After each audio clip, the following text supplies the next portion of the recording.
God damn it. Right, I'm going to... Exactly even. Alright, so Hunan Munin actually came in last, which I'm a little bit surprised by, with 5% of the vote. The Oms Vikings came in fourth with 7%. Loki came in third at 12%, and then tied Heimdall and Mimir. But I'm going to go with Mimir. I think that one just makes more sense. I'm going to use my executive power here, because I quite liked Mimir. Okay, so we're forming the agency. It is hopefully not using any of our factories, because we ain't got any spare. The Reich's last conquest. On the 19th of January 1962, Eberhard Küllner became the first man ever to land on the moon. While the space race has been a struggle between the Reich, Japan and the USA, and while the Americans had managed to put the first man into space, the Führer was proud to announce that the German landing firmly plants the Reich as the victor in the competition. A grand ceremony is planned in Germania to present Küllner and his fellow astronauts with the Iron Cross, and a week's celebration has been declared across the Reich. While terse congratulations have been sent from America and Japan, President Nixon has vowed that the United States would be the first to create a permanent mission to the moon, and Japan shortly thereafter announced it would be the first to land on Mars. Has the space race really been won?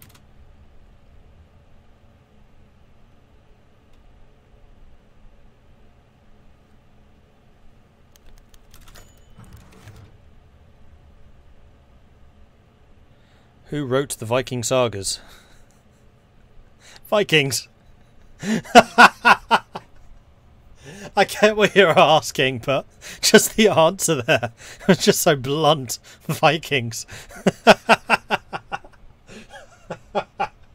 Yeah, just look for them on Google. They're not copyright or anything. They've been around for a few centuries. Oh, that was beautiful. The Wolf Princess prowled through the halls of King Rurik's court. Princess Lydia enjoyed watching her father make decisions. A ruler had to be decisive. A wrong decision could turn entire empires upside down. Monarchs were best for laying down the law of the land, and they knew how to use their authority. Ever since the end of the wars in Russia and Siberia, the Krylov family had changed. With her father carving out a fiefdom in central Siberia, the entire family now had their ideas on how to fix Russia. The princess felt the best way to lead the kingdom was with a strong autocrat. Prince Yuri, on the other hand, thought the best way to follow the opinions of the people. Where he was idealistic, she was pragmatic. Where her brother was pacifistic, she was militaristic. Ironic, considering her past as a nurse, but necessary in the new order of things. Her brother just didn't understand the world they now lived in. Did he really think all the enemies that surrounded them would just hand over control to their father? No. That's where Yuri would fail. Her goal wasn't to sit in Kemerovo and try to grow more food for the people, while bandits continued to raid farms and murder their owners. Her goal, their family's goal, was to unite Russia. Only then could the people be fed and their lives improved. Russia would not be made whole if they couldn't make some small sacrifices. Lydia just had to make sure her father made the right decisions. After all, the ends justify the means.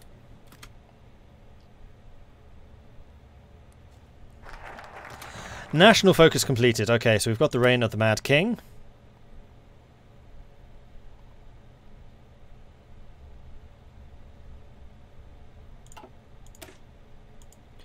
So now we need to choose between the King's Industry, the King's Society, or the King's Army.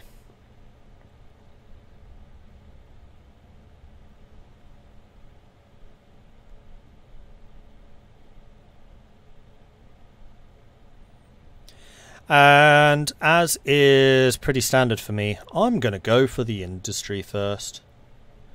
I think the industry's probably the first. So we're doing that. After the past deterioration of our standing in the region, it was assumed that we were doomed to obscurity due to our complete lack of fortune. Or so it seemed. After all, we're still in control of the industrial city of Kemerovo. If we were able to utilize and advance the output of the city, producing new guns and equipment, equipping freshly trained soldiers and extending these plants to enhance our infrastructure, improving the mobility of our army and the workers, maybe we could once again take our place as a relevant contender in the region under the ambitious King Rurik II. Increases industrial capacity by 2.5%. We gain a civilian factory and also another building slot. Begin.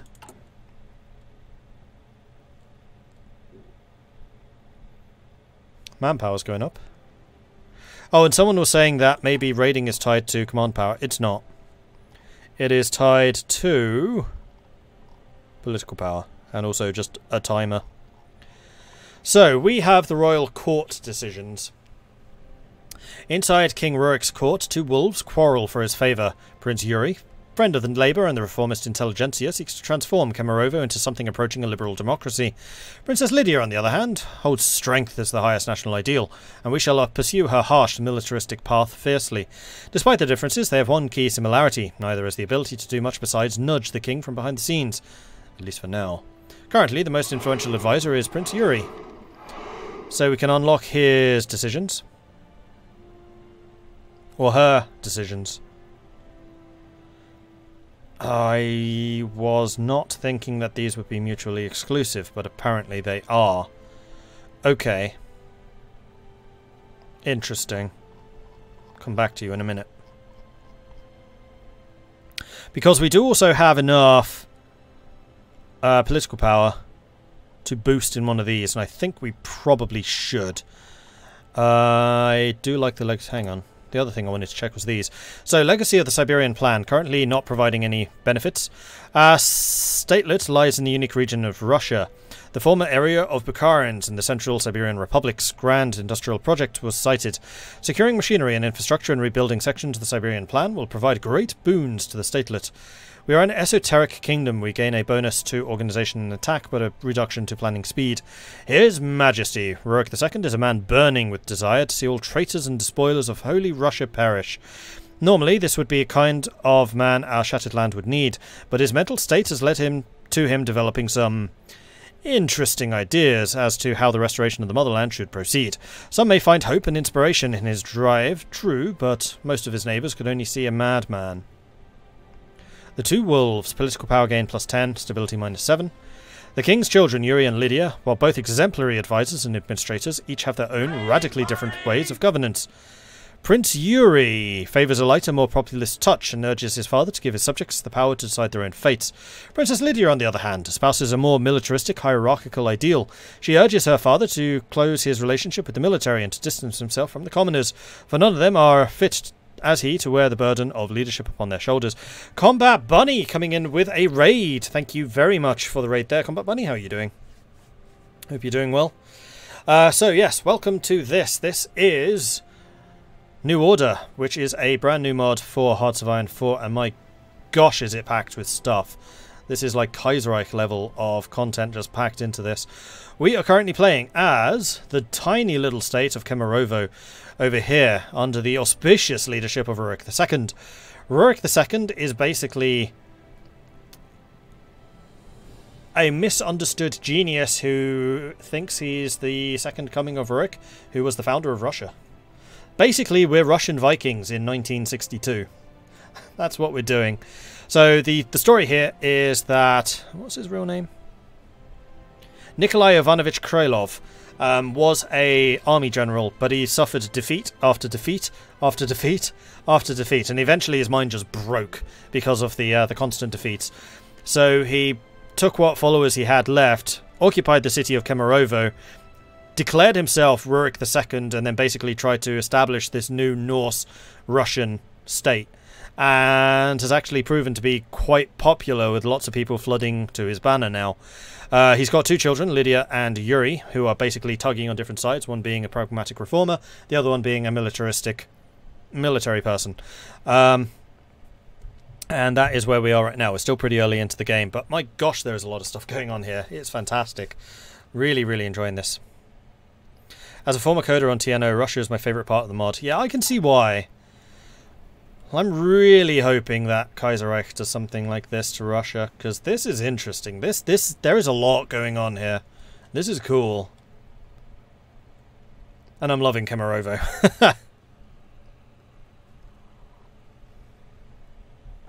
Is the lore from something else? I don't think so. So the basic story here is what would have happened if Germany had won the Second World War. So Hitler is still in charge of Germany in 1962. The United Kingdom fell, the Allies fell, the Germans got the nuke first. That was basically the changing point. Italy was still on Germany's side. Norway's got a Reichskommissariat. Iberian Union under Franco managed to stay independent. Russia imploded, as you can see. There are various Reichskommissariats throughout Europe, which are basically Germany's way of controlling them. The United States was the only survivor, basically, of the Allies in the Second World War, and they're now trying to re-establish themselves, though it's taken them decades to restabilize. Then we've got the Japanese over here in the Far East. China is still a puppet of theirs, so is Manchukuo, and they are slowly kind of losing a grip on power in the area, simply because there are too many cultures and it's just too big. They've massively overextended themselves. And that is the state of things thus far. And it's really quite interesting. But there are multiple different focus trees in Russia. There are like 20 of these minor states that have like a full focus tree. The focus trees here look really small. Like, that's it. However, what I've been told is it's focus tree which unlocks another focus tree, which unlocks another focus tree, to basically stop you looking into the future and finding out what's to come. This is very much a story mod, and you're reacting to what happens as the game goes on. Anything interesting in Rurik II's description? I mean, basically what I just told you.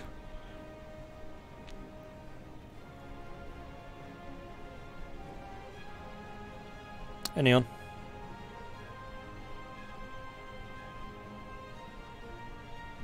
What's the hole in the Congo? I assume it's just the Sahara wasteland. Although, no, it's not. I wonder if this is colonizable by... Wait. Oh no, there's Central Africa. I was expecting Central Africa to be up here. Interesting. This is the hole you meant. I don't know. Short answer.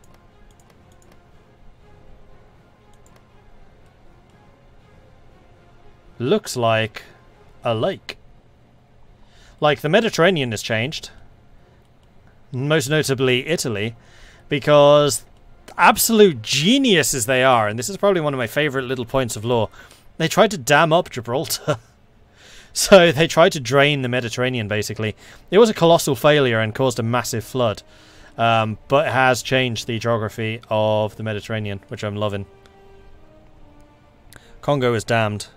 Germans forced them to do it. Ah, interesting. Hole was made up for the water from Atlantropa that was sent from the Mediterranean. Oh, okay. So the water from here was drained into the Congo. Ha. Huh. That's some serious terraforming.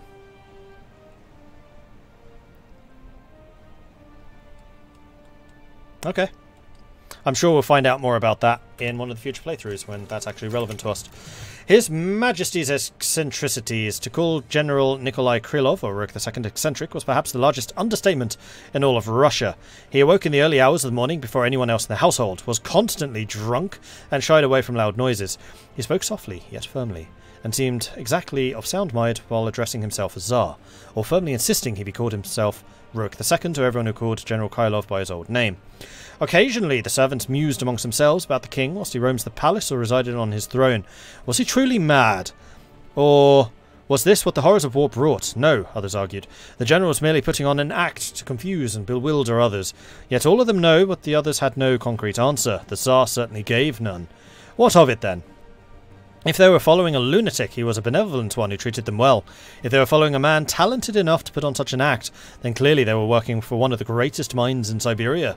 These thoughts at least put them at ease as the breaks ended, or the Tsar called for them. Yet still, the question lingered.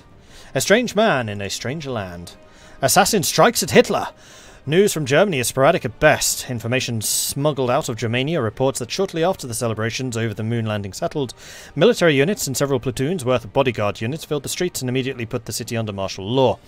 Apparently, an assassin, which the Germans claimed belonged to the Japanese Kampfneitai, attempted to kill the Führer, but was stopped by his attempt by one of Hitler's personal bodyguards. Already, reports of various other assassinations have surfaced. In the streets, the various military units nearly came to blows as several units ordered each other to stand down, and the chain of command fell apart. Suddenly, the Reich seems much weaker. Can the Germans maintain their new world order when they can hardly handle themselves? A house divided.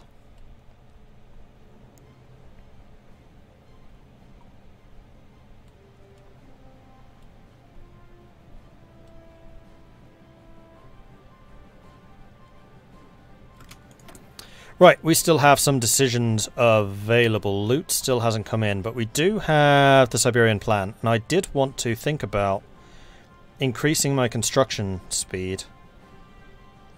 So this is going to increase our consumer goods factory usage, but we have so few civilian factories, I don't think that's going to matter.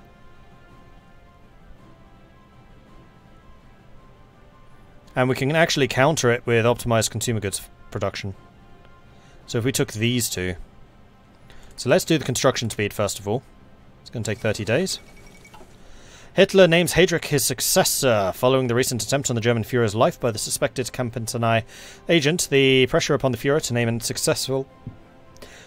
an official successor for the Reichstag to formally recognise the choice has been steadily building. After almost a week of debate and speculation, Adolf Hitler appeared on live television from the Reichstag and announced the Reich that his successor would be Reinhard Heydrich. Shock and outrage immediately consumed the Reichstag, with a quarter of the votes going against the nomination and another quarter abstaining. The first non-unanimous vote in history. While some hail this as an end to hostilities between Germany and the SS, only few are so forgiving, with most viewing Heydrich as more than a puppet of Burgundy, as riots erupt across Germany in response. Mein Gott! Zemolf, how are you doing? Thank you very much for the raid there. Hello, hello, hello.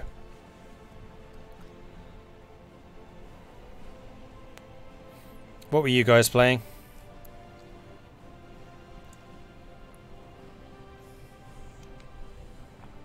Bojan Man, thank you very much for the follow. Welcome to the channel. Huzzah! Zamol, thank you very much for the resubscription as well. Very much appreciate that too. Coming in with a 4-month resub, thank you. In with the raid, out with the sub, or I don't know. Great weekend, Mordred and all. How are you doing? Good to see you. So, for those of you just joining us, we are playing the New Order mod, which is a new mod for Hearts of Iron 4, which is basically a what if, huzzah, Germany had won the Second World War. So we've got the implosion of the Soviet Union, the United States stands as the sole allied power, Germany was the first to get nukes, Britain fell, huzzah, Africa is heavily divided, Japan has massively overextended with their holdings in China. The Mediterranean got drained. Huzzah! Yeah, stuff happened, basically, and it's now 1962. And my goodness, this mod goes into a lot of detail. Like, probably about 20 of these Russian miners all have focus trees. Huzzah! It's got a brand new tech tree, which goes all the way to the 1990s. That shows you kind of how long this is intended to last going forwards. There's a lot of stuff going on here. An awful lot of stuff. They definitely have ambition, to say the least. Red Octobear, thank you very much for the gift subs. Very much appreciate that. Huzzah! United Central Region, UCR. Thorny. Pikeman is me. Papa Smurf's hero. Black Holes. Bartik. Huzzah! Jorolf Sesani, Prevaricator, Nava, and Black Isis. Congratulations on the gifted subs courtesy of Red Octobear. Red Octobear, thank you so much for that. Very, very, very generous of you, and I massively appreciate you. Thank you. Love the 70s digital aesthetic. Yeah, a lot of people criticised it. Huzzah! I quite like it. Oh, somebody was asking earlier about 3D models for ships. Yes, you can get 3D models too. So there you go. Huzzah! Is that all of them? Yep. Looks like it. Huh. Cool. Helicopters. That's an odd-looking helicopter. I'm sure that more models will be coming. I mean, this is basically the first public release, from what I understand. It's a pretty big one. Can I unpause? Just for you, Hamad? I'm going to sit back for 30 seconds. Oh, and pour myself some tea.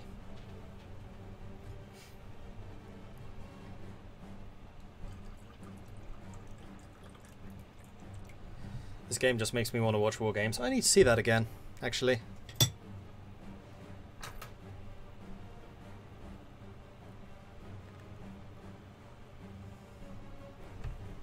Rastur, thank you very much for the drink tea. I shall indeed have another sip.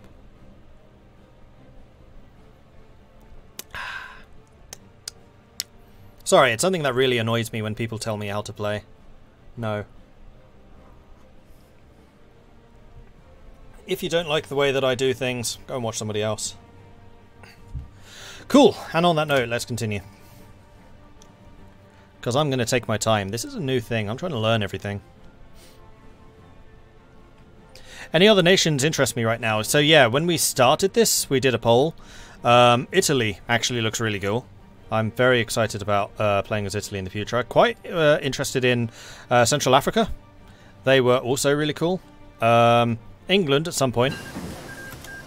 Presidium of the Supreme Soviet has defeated the Buryat Autonomous Soviet Socialist Republic. Oh no, Baratia! They've died! And there we go, we have got Mimir created. Excellent! And now we can start working on these. These do cost factories, so we can't work on those, but we can get an operative at the very least. Marvellous! Alright, onwards. You're working in Novosibirsk. Oh, nice.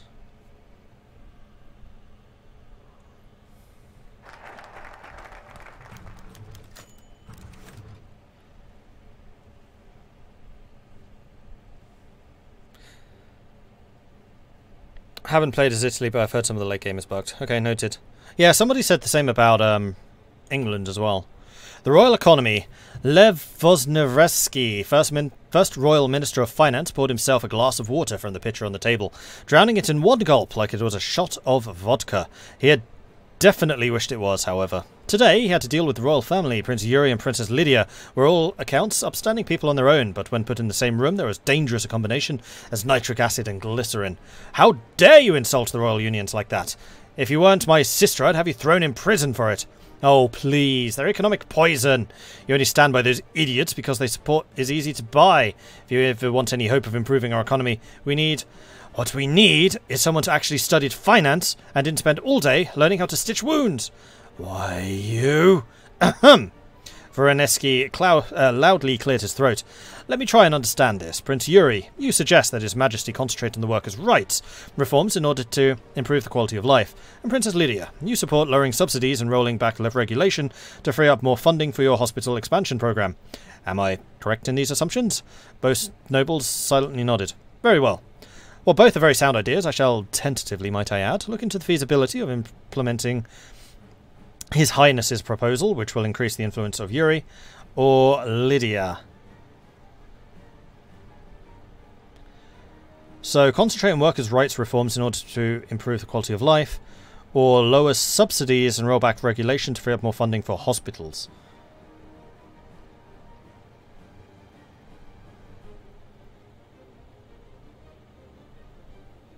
Damn it, man, build a navy already.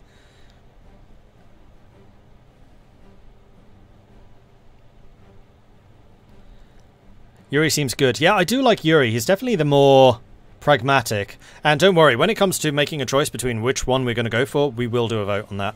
But right now, I think that this is just kind of moving influence one way or another. And I quite like Lydia rolling back regulation, which I'm not a favour of. Rolling back subsidies I kind of am, because it will allow market economics to do their thing. And also hospitals are always good. And hospitals will benefit everyone, not just those who are in that labour union.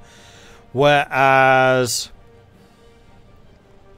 concentrating on workers' rights reforms, improving quality of life. Yeah, but for who?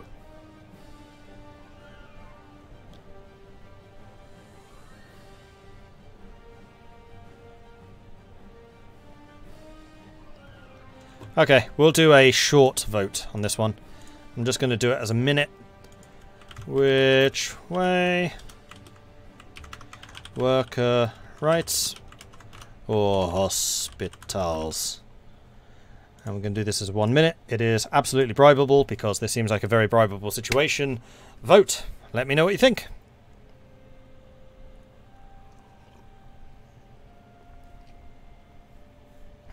Could try to uphold the balance between the two as long as possible. True, but I'm going to go with whichever... I mean, my vote's still going to be the swinging one, but I'm going to take you as kind of the Privy Council. You are providing me with guidance. And if you tie, I'll just choose for myself, so don't tie it. So at the oh no, it just swung the other way. This actually seems to be super close. Both of these are very, very worthy causes, to be fair. Mob rule, baby. This is a monarchy. We're not one of these paltry democracies which has clearly failed the world so badly. We're not clinging to the old traditions of yore like the United States is. Living in the past. This is the future! The future with Vikings! Future Vikings! Okay, so worker rights did lose out 48% to hospitals, 52%. So we are going to go with Lydia. Her Highness. And there we go, we have completed the King's Industry, and now we can choose between a change in course or supporting the unions. So a change in course increases the influence of Lydia, increases worker production by 2.5%, but increases worker discontent, resource extraction, and then finally truly free market. It's just good business. Changes us from limited exports to free market. Construction speed, research, factory output, dockyard output, and resources to market. Resources to market is only 45%. Thank goodness it's not 80 like it usually is.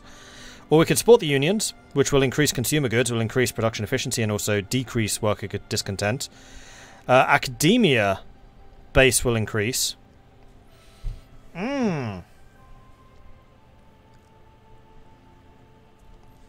Interesting. And we'll gain engineer technology and electronics as well. 0 times 100% research bonus. Well, that's helpful. And rumors of discontent continue.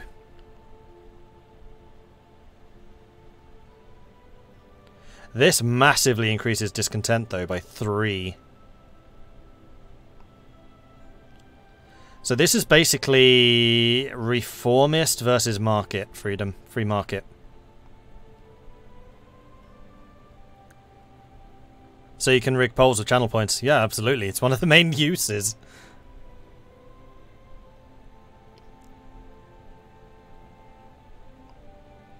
So what do we think? In terms of the economy, should we go in favour of it is just good business with a truly free market, or should we go with supporting the unions, particularly because of this? The academic base, we are really behind in terms of literacy.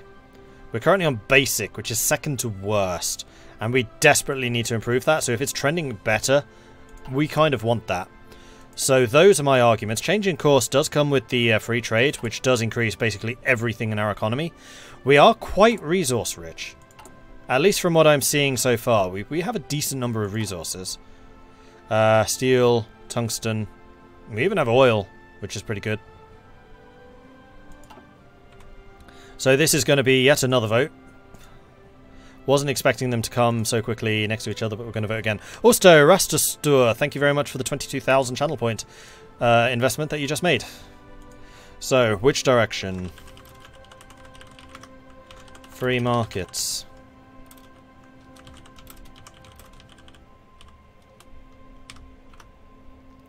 Or